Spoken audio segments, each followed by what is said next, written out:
ગાયોની સેવાથી માણસ સદમતી પ્રગટ થાય છે. હમણાં કોઈ કે મને કીધું, તું મને કે સ્વામી,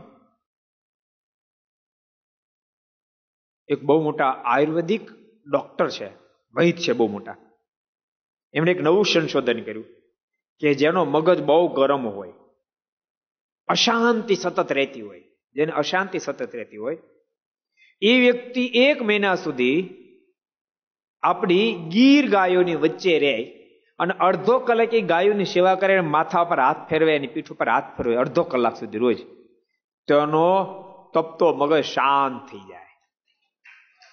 તપતો મગજ શાંત થઈ જાય. આમથી કે દુનિયા હિન્દુસ્તાનની પાછળ પાગલ થઈ જતી છે. ભારત ભારત ભારત ભારત પાસે છે દુનિયામાં ક્યાંય નથી. અડધો કલાક હાથ ફેરવે ગીર ગાયને માથે તો મગજ ગરમ શાંત થઈ જાય. અમેરિકામાં જરસા ગાયું છે તમારા ઢગલા મોટે, અડધો કલાક આખી જિંદગી ફેરે રાખે ને તો કઈ ન વળે. અડધો કલાક. અને ભગવાનની ઈ જ ગાય વાલી ત્યો કઈ ભગવાન વાંસળી વગાડે ને ઉલી જર્સી આવે,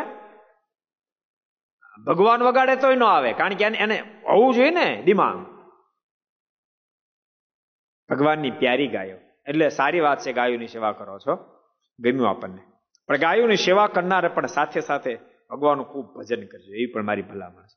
ગાયોની સેવા કરતા કરતા નિરણ નાખતા સ્વામિનારાયણ સ્વામિનારાયણ સ્વામિનારાયણ સ્વામિનારાયણ સ્વામિનારાયણ, એ ગાયોના મોઢામાં કાનમાં પણ સ્વામિનારાયણ સ્વામિનારાયણ શબ્દ પડશે અને સ્વામિનારાયણ સ્વામિનારાયણ બોલતા બોલતા નિર્ણય આપશો ને, એ ગાયો પ્રસાદી ખાશે, ગાયોનો ઉદ્ધાર થશે ને આપણો થઈ જાય.